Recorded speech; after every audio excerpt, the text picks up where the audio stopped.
Welcome to my channel all phys education. मैं रंजीत सिंह आपका स्वागत करता हूं। आज का टॉपिक है सोलर रिसेशन या सोलर मिनिमम। देखेंगे कि ये काफ़ी अभी न्यूज़ में था, तो इसको देखेंगे अभी इस वीडियो में। तो न्यूज़ क्या है? न्यूज़ ये है कि सन जो है अभी हमारा पास सोलर मिनिमम में चल रहा है।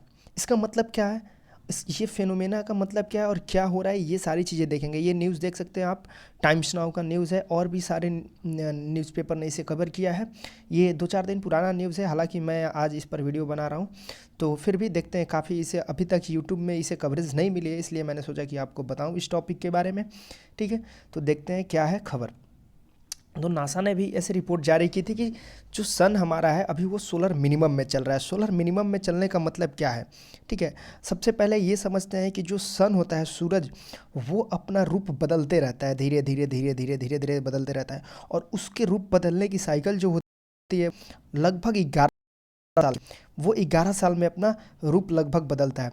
और जैसे जैसे वो रूप बदलता है, होता ये है कि उसके ऊपर जो सन स्पॉट्स होते हैं, जैसे ये सपोज कीजिए सूरज है, ये सन पर ये स्पॉट्स हैं, ये जैसे जैसे ये टाइम के साथ क्या होता है, नंबर ऑफ स्पॉट्स उसके ऊपर चेंज होते रहते हैं जैसे जैसे वो अपना शेप बदलता है। ठीक है, और इसके बदलने के कारण होती है उसकी मैग्नेटिक फील्ड, जो वहाँ पे मैग्नेटिक फील्ड्स जो क्रिएट होते हैं, ठीक है, उसके कोर से, ठीक है, उसके चेंजिंग के कारण ये सोलर स्पॉट्स जो होते हैं चेंज होते रहते हैं। यानी सूरज अपने फॉर्म को चेंज करते रहता है और उस प्रक्रिया में हमें जो सोलर स्पॉट्स दिखते हैं उसकी नंबर्स चेंज होते रहते हैं। ठीक है, यानी जैसे जैसे 11 साल में वो मैक्सिमम से मिनिमम की तरफ जाता है, तो हमें क्या दिखने लगा, अभी इस टाइम में क्या दिखने लगा, ऑलमोस्ट जीरो सन स्पॉट्स हमें दिखाई दे रहे हैं। ठीक है, ये आप देख सकते हैं, एक फोटो है February 27 की, जब 1 2 3 4 कुछ स्पॉट्स दिखाई दे रहे हैं।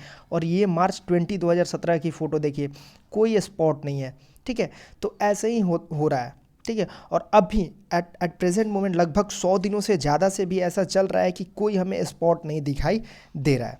ठीक है, तो ये जो है सोलर साइकिल, इस सोलर साइकिल को सोलर मैग्नेटिक साइकिल भी हम लोग कहते हैं। ठीक है, और ये जो सोलर मैग्नेटिक साइकिल की जो मेजरमेंट होती है, किसी चीज़ की आपको पता है मेजरमेंट की जाती है, तो इसकी मेजरमेंट जो होती है नंबर ऑफ स्पॉट्स में देखी जाती है कि कितने नंबर ऑफ सोलर स्पॉट्स दिखाई दे रहे हैं। अगर नहीं दिखाई दे रहे हैं तो हमारा जो सन है वो अभी वो सोलर मिनिमम में चल रहा है, रिसेशन में चल रहा है। अगर वो मैक्सिमम है तो वो सोलर मैक्सिमम है। ठीक है, ज़्यादा स्पॉट्स हैं तो ये आप समझ सकते हैं कि सोलर मिनिमम क्या है। ये आप देखेंगे कि एक डेटा है, यहाँ पर ये डेटा दिखा रही है, मैं आपको जूम करके दिखाना चाहूँगा कि ये देखिए लगभग ये 90-50 से दिखाया गया कि किस तरह से लगभग हर साल 11 साल के बीच में एक बार मैक्सिमम पर जाता है और फिर एक बार मिनिमम पर आ जाता है सोलर। ठीक है, सूरज पे जो स्पॉट्स होते हैं, सन स्पॉट्स जो होते हैं, तो ये ऐसा होता है। अभी रिसेंटली देखिए 2014 में मैक्सिमम सोलर स्पॉट्स थे और ऐसा प्रेडिक्ट किया गया है या अभी हो भी रहा है कि 1920 में ऑलमोस्ट जीरो सन स्पॉट्स हमें दिखाई दे रहे हैं। अब इससे होता क्या है, सोलर मिनिमम होने से क्या क्या होता है, उसके इफेक्ट क्या होंगे वो भी देखेंगे। सोलर मिनिमम में होता ये है कि मैंने आपको बता दिया कि सन स्पॉट्स घट जाते हैं और सोलर फ्लेयर्स जो होते हैं वो भी कम हो जाते हैं। लेकिन जो मैग्नेटिक फील्ड जो है ना वहाँ पर सूरज की चारों तरफ, ठीक है, वो कमज़ोर पड़ जाता है। लेकिन जो बाहर से कॉस्मिक रेज आते हैं ना, उसको ये डिस्टर्ब नहीं कर पाता है।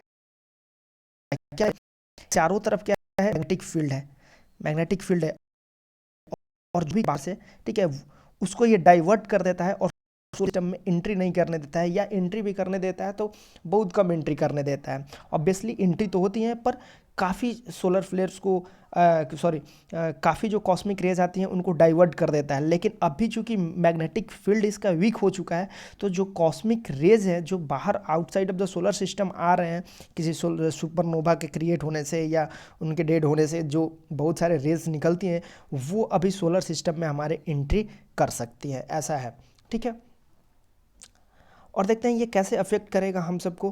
तो सबसे इंपॉर्टेंट चीज़ है, आपको पता है कि जब मैंने आपको बता दिया कि कॉस्मिक रेज हमारे सोलर सिस्टम में इंटर कर जाएंगे, इसके मतलब जो भी अगर एस्ट्रोनॉट्स हैं हमारे जो स्पेस में है अभी, ठीक है, उनको ये कॉस्मिक रेज काफ़ी हार्म करेगी। ठीक है, वो बाहर स्पेस में ट्रैवल नहीं कर सकते हैं। और क्या है कि जो यूवी रेज वगैरह या जो भी कॉस्मिक रेज आएंगी वो हमारे अपर एटमॉस्फेयर को वो क्या करेंगी, अपर एटमॉस्फेयर को हीट करेंगी। और हीट करेंगी वहाँ पर तो क्या होगा, वहाँ पर फ्रिक्शन जनरेट होगा। जो हमारे लोअर अर्थ ऑर्बिट है, ये हमारा अर्थ है और ये सपोज लोअर और अर्थ ऑर्बिट है, लगभग 400 किलोमीटर के दूरी पर। तो वहाँ पर क्या होगा, फ्रिक्शन जनरेट होगा, फ्रिक्शन जनरेट होगा तो ड्रैग होगा, और ड्रैग होगा तो वहाँ पर क्या होगा, जो भी सैटेलाइट्स मूव कर रही हैं लोअर अर्थ ऑर्बिट में वो अपनी स्पीड बदल देंगी, और इस पाथ पर जाने के बजाय वो क्या करेंगी, इस तरफ मे भी वो गिर सकती है। ठीक है, ऐसा क्या होगा। दूसरा चीज़ क्या हो सकता है, बेनिफिट भी है कुछ। बेनिफिट क्या है, जो डेब्रिस है वहाँ पर, ठीक है, जो डेब्रिस ट्रेवल कर रहे हैं हमारे लोअर अर्थ ऑर्बिट में, उनकी भी स्पीड चेंज होगी और वो अर्थ पर गिर जाएंगे। तो वो तो हमारे लिए बेहतर ही होगा कि डेब्रिस हमारे जो लोअर अर्थ ऑर्बिट में है वो क्लियर हो जाएंगे। आपको पता होगा डेब्रिस क्या होता है, ठीक है। और एक हार्मफुल इफेक्ट ये है कि चूंकि वो मैग्नेटिक फील्ड कमज़ोर हो चुका है वहाँ पे सूरज का, तो जो मैग्नेटिक फील्ड सूरज का है और अर्थ का मैग्नेटिक फील्ड है वो जो इस तरह से इंटरेक्ट करते हैं, उनकी इंटरेक्शन जो होगी वो चेंज हो जाएगी। ठीक है, उसकी इंटरेक्शन चेंज होने की वजह से क्या होगा कि जो अर्थ का मैग्नेटिक फील्ड है उसमें भी थोड़ा बदलाव आएगा, जिसकी वजह से हमारे नेविगेशनल सिस्टम को हार्म पहुँच सकता है। ठीक है, ये एक वीडियो अच्छी है जो मैंने नासा की वेबसाइट से ली है, मैं आपको दिखाने की कोशिश करूँगा, यहाँ पे प्ले करने की कोशिश कर रहा हूँ। आप देखेंगे और समझने की कोशिश करेंगे, मैं अपनी थोड़ी कमेंट्री इस पर देते रहूँगा। क्या है देखिए ये किस तरह से मैग्नेटिक फील्ड की दिखा रहा है कि ये मैग्नेटिक फील्ड है, मैग्नेटिक स्फीयर जो हमारा अर्थ है उसका मैग्नेटिक फील्ड किस तरह से अफेक्टेड हो सकता है।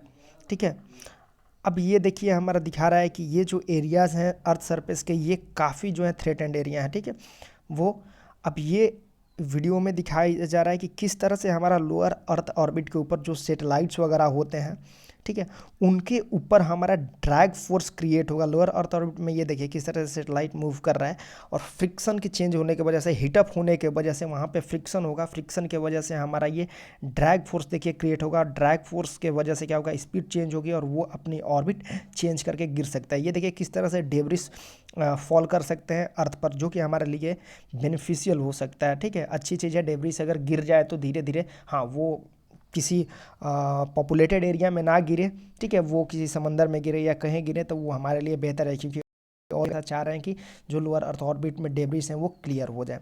ये आप एक देख सकते हैं सोलर मैक्सिमम में कितने सन स्पॉट्स हैं और सोलर मिनिमम में देखिए कितने कम कम सोलर स्पॉट्स हैं। तो आई होप आपको ये समझ में आया होगा टॉपिक। तो आप हमारे साथ जुड़ जाइए अगर आपको अच्छा लगा हमारा वीडियो तो। Thank you so much.